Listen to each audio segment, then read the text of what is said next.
e praticadas por outras empresas também. Agora, a divisão justamente dos votos em relação a essas correntes que geraram um debate interessante no plenário do Supremo Tribunal Federal é que levaram exatamente a um impasse que foi resolvido na sessão posterior do Supremo Tribunal Federal. Por causa desse impasse, no julgamento da DPF 46, este tema do monopólio dos Correios voltou ao plenário na sessão da quarta-feira.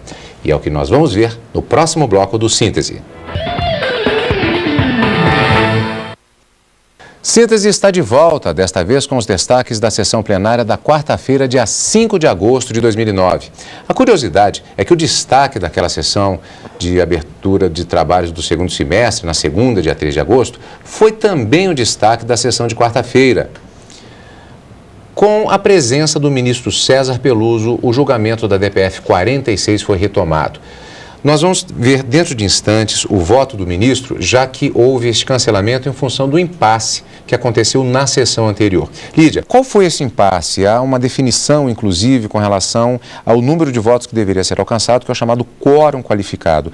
Como isso se aplica neste caso? Na verdade, a lei da arguição de descumprimento de preceito fundamental, como ela trata de assuntos que na verdade, vão ser declarados não recepcionados ou recepcionados pela Constituição Federal, são assuntos importantes. Então, é necessário que haja um quórum qualificado, ou seja, no mínimo 6 ministros devem votar na mesma direção para que aquela lei seja considerada não recepcionada pela Constituição Federal de 88. Então, como a gente havia falado anteriormente, como surgiram mais ou menos 3 decisões ali diferentes dos ministros, nós tínhamos 9 que aceitavam, por exemplo, que havia monopólio exclusivo da União com relação a cartas. Mas com relação aos outros produtos que são trazidos e levados pelos Correios, nós tínhamos 5 votos de cada lado. O único voto que foi diferente dos demais foi o voto do ministro Marco Aurélio, porque na totalidade ele entendia que não havia monopólio nenhum, ou seja, deveria ser quebrado. Então, nós não chegamos a 6 votos que tratassem do mesmo tema, ou seja, que eram concordantes da mesma forma. Por isso é que surgiu esse impasse e houve a retomada do julgamento na outra sessão. Como o ministro César Peluso estava ausente justificadamente na sessão de abertura, então havia uma expectativa de que houvesse a continuação na sessão seguinte, da quarta-feira, com a presença do ministro, que poderia eventualmente até fazer uma modificação no voto. Foi uma oportunidade para que ele pudesse manifestar, modificando ou não o voto, como aliás aconteceu em relação ao ministro Gilmar Mendes, o que poderia gerar alguma modificação em relação a este impasse. Vamos rever agora o momento em que o ministro César Peluso apresentou o respectivo voto, mantendo o posicionamento apresentado antes naquele processo, e fez um resumo da situação apresentada por conta desta questão do quórum alcançado nos votos. Vamos rever. Reafirmo meu voto integralmente e, pelo que depreendo, senhor presidente, no caso aí se trata de uma situação de empate, né? Qualitativo, do ponto de vista qualitativo, porque na verdade nós temos 9 votos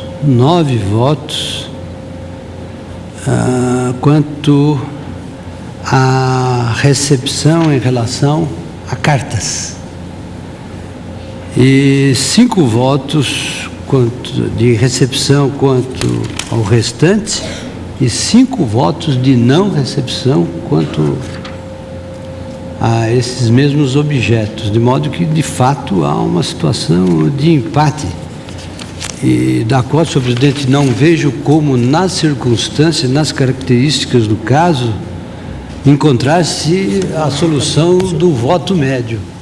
O que me parece, senhor presidente, é que se pode aplicar diretamente ao caso o artigo 97 da Constituição Federal, porque não obstante, com base naquele conhecido acórdão, aquele velho precedente do tribunal, em que se discutia se, em relação ao direito chamado pré-constitucional, a incompatibilidade com a Constituição subveniente, se resolvia em termos de categoria de inconstitucionalidade, ou se resolvia em termos kelsenianos de não recepção pela nova ordem constitucional.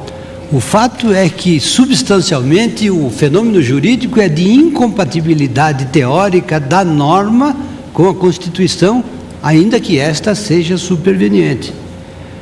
De modo, senhor presidente, a mim me parece, com o devido respeito, que para que fosse reconhecida essa incompatibilidade a título de não recepção, de revogação por conseguinte, ou a título de inconstitucionalidade sic et simplister, eu acho que não poderia ser reconhecida a procedência da ação à falta do quórum qualificado exigido pelo artigo 97 da Constituição.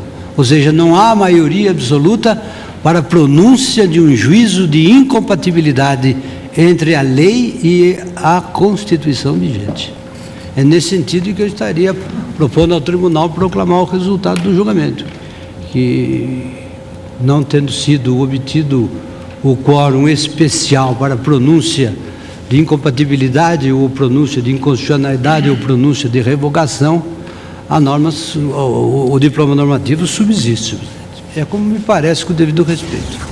Pois é, o ministro manteve o voto e assim manteve-se também aquela votação sem se alcançar os 6 votos necessários, o chamado fórum qualificado, para que houvesse uma decisão. E no entendimento do ministro, a lei que estava sendo questionada deveria ser mantida como fazendo parte do cabedal constitucional, ou seja, não teria vitória o argumento da DPF 46 contra o monopólio dos Correios. Mas, de qualquer maneira, ainda havia necessidade do debate. Isso foi uma proposta apresentada pelo ministro César Peluso.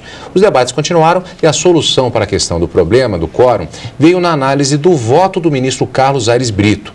Ele concluiu que, vista a extensão do voto nos seus respectivos detalhes e evoluindo alguns desses pontos, ele poderia sim ser computado entre aqueles votos constantes da maioria já formada de 5 votos, somando, portanto, os 6 votos necessários. Vamos rever este trecho do julgamento, incluindo o debate em plenário, para chegar à conclusão. Depois voltamos.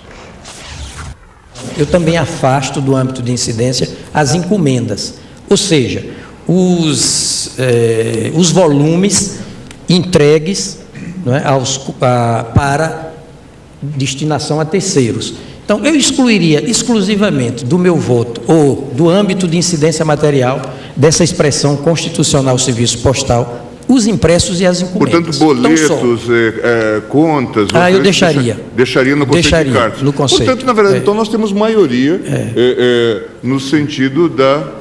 Portanto, estamos discutindo... Não, 6 votos. Com o voto do ministro... Carlos Brito, nesse sentido, nós temos eu empresto. Temos 6 votos no sentido da improcedência. Da improcedência da ação. Da improcedência da ação. Mas foi o voto da ministra Ellen, foi o voto porque na corrente temos 6 votos. Porque eu estava computando, Vossa Excelência. Os ministros Eros Grau, tá correto, o nome do Joaquim Barbosa, temos 6 votos pela improcedência. Carmen Lúcia. Tem 6 votos no sentido da improcedência. São 5. Na improcedência. 6 votos. Se Vossa Excelência faz...